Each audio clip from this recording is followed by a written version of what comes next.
divide 557 by 2 in long division method. 2 times 2 is 4. On subtracting we get 1. So now we put down this 5 and it is 15. 2 times 7 is 14. On subtracting we get 1. So again we put down this 7 and it is 17. 2 times 8 is 16. On subtracting we get 1. So now this 1 is less than 2 and there is no other number to put it down.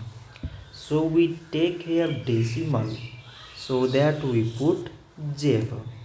So it is 10 and 2 times 5 is 10. On subtracting we get 0. So 557 divided by 2 is 278 decimal 5. So this much for today and thanks for watching.